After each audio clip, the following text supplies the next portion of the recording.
नमस्कार, मैं विक्रम जी कश्यप और आप देख रहे हैं आज की आवाज। दोस्तों, केंद्रीय गृह मंत्री अमित शाह ने चल दी एक ऐसी चाल जिसके बाद से पूरा विपक्ष न केवल डरा सहमा हुआ है बल्कि उसके मन के अंदर बहुत सारे सवाल और चिंताएं उभर कर सामने आ रही हैं, क्योंकि उनके अंदर कहीं ना कहीं ये डर सताने लगा है जब केंद्रीय गृह मंत्री अमित शाह ने लोकसभा के अंदर 130वां संविधान संशोधन विधेयक पारित किया, जिसके बाद से पूरा विपक्ष जरा सहमा हुआ है। क्योंकि विपक्ष के चाहे कोई कितने भी बड़े कोई नेता क्यों ना हो, चाहे वो मंत्री हो या फिर मुख्यमंत्री क्यों ना हो, अब उनको जाना पड़ेगा जेल। चाहे वो अखिलेश यादव हो या फिर तेजस्वी यादव या फिर वो लालू प्रसाद यादव या फिर हो खड़गे या राहुल गांधी।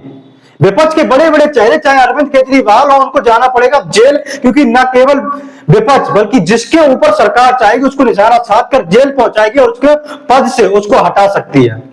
क्योंकि जो गृह मंत्री अमित शाह जी ने संविधान और लोकसभा के अंदर जो संविधान संशोधन 130वां विधेयक पारित किया, जिसमें यह बताया गया कि अगर कोई भी मुख्यमंत्री किसी आपराधिक तौर तरीकों की वजह से अगर लगातार 30 दिन तक पुलिस कस्टडी में या जेल में रहता है तो 31वें दिन उसको अपने पद से इस्तीफा देना पड़ेगा। अगर वो व्यक्ति इस्तीफा नहीं देगा तो गवर्नर उसके 31वें दिन उससे अपने आप इस्तीफा ले लेगा और उसको उसके पद से बर्खास्त कर दिया जाएगा।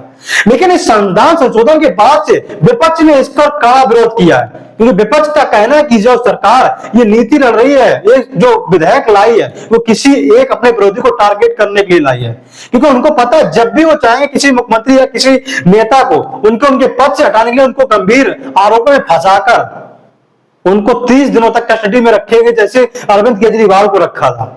इसके बाद से उन्हें उनके पद से हटा दिया जाएगा और जिस कारण से उनकी जो सोच है, उसके पीछे का उनका जो मकसद है, उसमें वो कामयाब हो जाएंगे। हालांकि इसके बाद एक और वो नियम है जिसमें जेपीसी के पास भेजा गया। उस नियम के तहत अगर किसी मुख्यमंत्री जब वो 31वें दिन रिहा हो जाता है तो उसके बाद उसको उसके पद को सौंपा जा सकता है। लेकिन अभी तक इस संबंध में कोई निर्णय नहीं आया है। वैसे आप लोग क्या मानना, जो गृह मंत्री अमित शाह ने ये निर्णय लिया या फिर ये जो विपक्ष का कहना है कि जो केंद्रीय गृह मंत्री जी ने ये विधेयक पारित किया है ये गलत है, वैसे ये गलत है या सही? आप लोगों को क्या मानना है? आप लोग कमेंट में जरूर बताएं।